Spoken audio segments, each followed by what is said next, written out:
I started studying people trying to make career change, the thing that really struck me the most about why they were having such a hard time doing it, why they kept getting stuck, was not because of the financial risk or the uncertainty or the fear. It was because even though they could tell you exactly what they didn't want to do anymore, exactly what they didn't like about what they were doing, they couldn't tell you what they wanted to do instead. I didn't have a very specific idea. I knew I didn't really enjoy banking, and not because of all the hours or all the hard work. It was more, I looked at the people who were there a few years ahead of me, and I was thinking, I do not want to have their lifestyle. I don't want to turn into them. At that point in time, I just had this feeling, I'm doing too little problem solving. There were just these random thoughts in my head, which I don't want to go out and do this bit.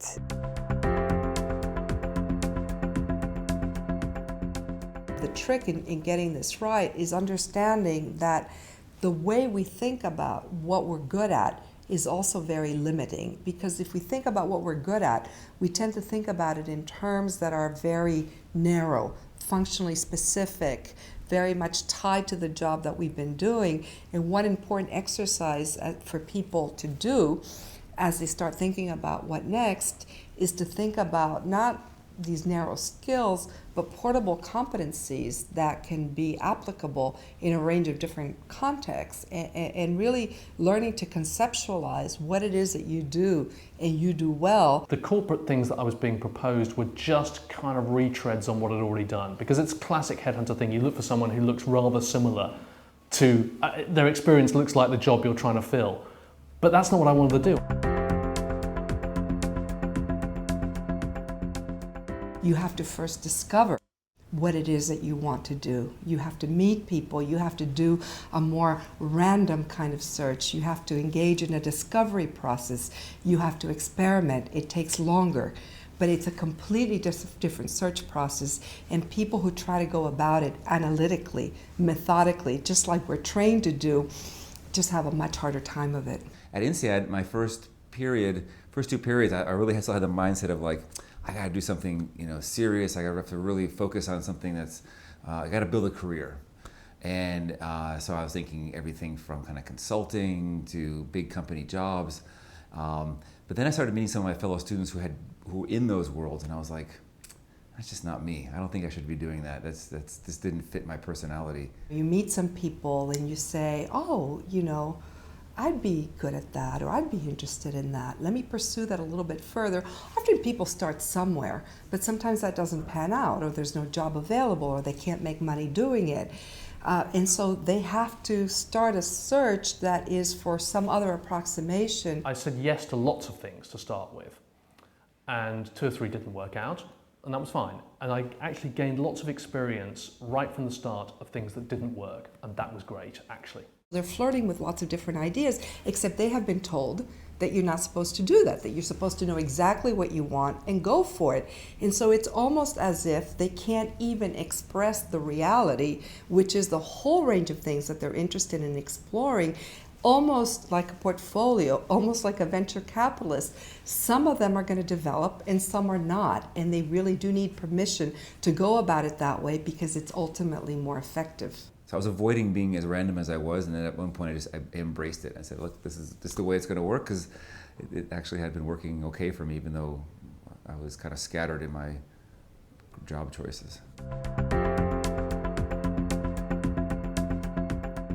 Ideally, you explore things while you still have the safety of a job.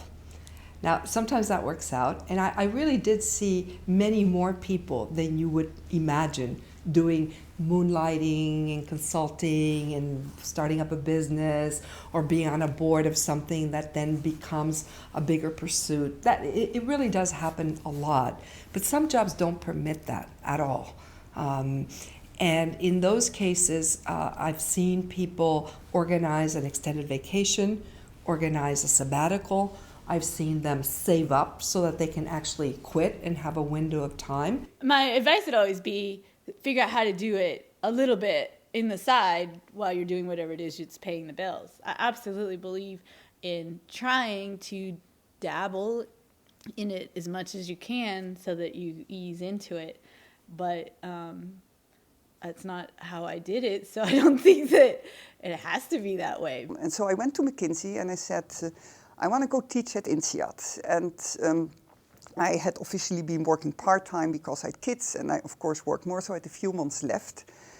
And of time I had already worked and not been paid. I said, I want to invest those months to really create the material for this course. And McKinsey was very supportive. They said, well, that's a great idea because it's also for them to have it all kind of condensed. But I really try to encourage people, go work with someone who's doing something like you do on the weekends. And especially if you're interested in the wine business. That's my busy time is the weekend, so I'd love an extra hand. I worked at another winery before I opened up, and it really taught me a lot about the rhythms of the day or kind of the rhythms of the season. And it's just one thing when you do the exercise on paper. It's just another thing when you go to try and execute. During my private equity time, reading through a lot of business plans and how people were running their business really got me thinking about doing my own business. So I decided when the opportunity came up, I joined a couple of friends as partners to open up a chain of fast casual restaurants in Wuhan. One of the things people get very hung up about is, will I be as good in a different role as I am right now? And it's great to be excellent, but I can do this job in my sleep and I'm getting bored, and I will definitely be bored down the line. But at the same time, I don't want to give up that level of edge. But if you are well paid, and I was exceedingly well paid at the bank, I was a blue-eyed boy of the chief executive. I could go when I wanted to, where I wanted to. I didn't have to account for anything. I had one great position after another, and I did just about anything that one can do in a commercial bank. So why do you throw that away, especially when the new CEO offers you an opportunity that never comes the way of anybody? I quit my private equity job, and I was based in Shanghai, taking the train or flying to Wuhan for 2 or 3 weeks at a time, setting up the restaurants, rolling my sleeves up, actually taking orders from people, delivering noodles, helping to, clear off the dishes. I just this was so different from what I was doing 3 years ago, talking to CEOs of companies, how many million do you need? It was just it was a huge transition. One of the things that most keeps people stuck is their friends and family, the network around them. And it's not that they don't mean well for the person, it's just that most of the time, they can't imagine you doing something else. They just don't see you that way. They see you historically. And then the other thing that gets tricky is that if they're close, they're invested in you being where you are. That's what you've negotiated. If you're the breadwinner or a breadwinner, they're invested in that not being put at risk. If they're a mentor or a peer at work, they're invested in you staying where you are. Oftentimes for people, at an even unconscious level, it sets off a tricky dynamic because they've also wondered, should I stay or should I go? And maybe they've made the choice to stay and they feel quite ambivalent about you spreading your wings. We looked at our numbers, we looked at our spending pattern, and I still have the SWOT thing that we did with my wife at home, strengths, weaknesses, opportunities, and threats. And we still have that. We did that in September 1987. And we did it in the evening, after dinner. The kids were down. And we came to the conclusion that we could survive. No cleaners. I would have to clean the windows, and I would have to push the lawnmower around.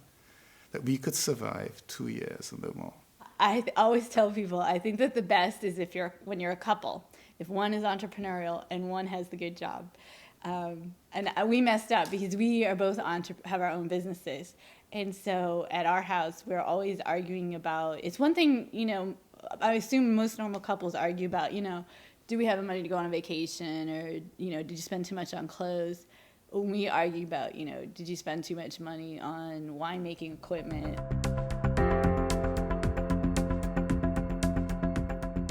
People always want to know if it's going to work and if it's going to be successful and what's the probability. And they always ask me, you know, what percentage of the people did you study end up thinking that they did the right thing? And, you know, it's very hard to quantify those things. It's hard to quantify it because people leave because they can't stand it anymore and because the options that they thought they had are actually closing. You make calculated risks. And what people always forget is that there's a big risk to just staying where you are. And the biggest risk of all is staying where you are without exploring your market value, without understanding, you know, where you might be. Follow your star. Follow your star. 6 months into having established my own business, I knew it would work. I never ever imagined that it would take off and grow the way that it did. But I knew that I would survive. And therefore, 6 months into it, I was kicking myself not to have done it 2 years earlier.